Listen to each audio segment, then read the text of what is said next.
What's up mga po-boys? So, bali, andito naman tayo ulit. Nagpapailaw na naman tayo. So, exactly 8 in the evening, nag-start tayo magpailaw mga po-boys, no? So, ginagawa lang natin dito, bali, naka-cord lang yung ating candidate. Pinapalakad-lakad lang natin siya para masanay doon sa lupa at saka masanay doon sa ilaw. Disclaimer lang mga po-boys, no? Tayo ay hindi professional na talagang handler na humahanda ng mga manok. Ito ay isang DIY lamang base sa ating pamamaraan. Kanya-kanya naman tayong pamamaraan kung ano yung angkop sa atin. Pero ako, sa ginagawa ko ngayon, ay sinusubukan ko na hands-on tayo from breeding hanggang dito sa day of event na kung saan yung pinaka-purpose nila. Alas 8 ng gabi kami nag-start magpailaw dahil yung konsepto namin dyan ay kailangan madilim na yung paligid bago tayo magpailaw. So yung transition na feel talaga ng ating mga nokis na biglang liliwanag yung paligid. Kasi during the event, like pag nasa kakaos na sila, so halos blackout. But during dun sa droppings, na kailangan natin mag-droppings every 2 hours, biglang tatanggalin at ilalabas natin dun sa kulungan at magiging maliwanag naman. So yun, yung transition na yan, kailangan natin i-simulate during the conditioning stage para at least doon sa actual na event maging masanay na sila na maging natural lang yung ganong sistema na yung madilim biglang magliliwanag. Hindi ganun kalaki yung ating gradas mga po-boys, no? Improvise lang ito, makeshift lang siya.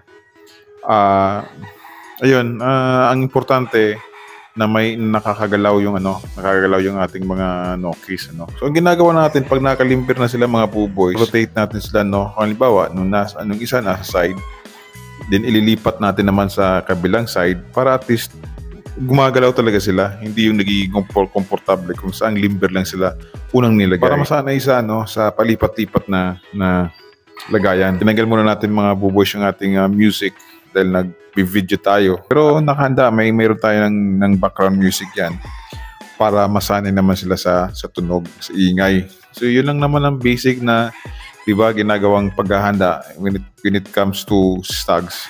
Hindi masyadong hard, hindi masyadong sobra na mapagod sila. So after nung ating pagpapailaw ng gabi, saka tayo nagbibigay ng mga vitamins. After ng pagpapailaw natin, hinuhugasan natin yung kanilang paa, no? Yung paa nila. Saka binabasan natin yung kanilang puwet at konting spray lang doon sa kanyang kilikili at mukha. Para at least fresh lang na magpapahinga. The next morning, ilalabas naman natin sila, babalik natin sa limber at doon natin sila papakainin. Pag nagpailaw kami ng gabi, walang masyadong activity during the morning, So, hindi natin sila kinakahig pa or ini-scratch. Diretsong pagkain lang muna. Nagpapailaw din tayo pag alas 4 ng umaga, no? Pag hindi tayo nagpailaw ng gabi, the next day yan, magpapailaw tayo ng umaga. So, hanggang umaga na, dire-diretso na yan hanggang sa maibalik natin sila sa kanilang. So, yan lang muna mga buboys yung ginagawa namin tuwing magpapailaw kami dito sa ating Jurig backyard. Basic lang yung ginagawa namin. Actually, nagre-research din tayo, nanonood din tayo sa mga ibang videos ng ating mga kasamahang gamefowl enthusiast, yung mga ginagawa nilang paghahanda din. I think hindi mo talaga ma-perfect yung paghahanda ng manok kasi karamihan dito common sense .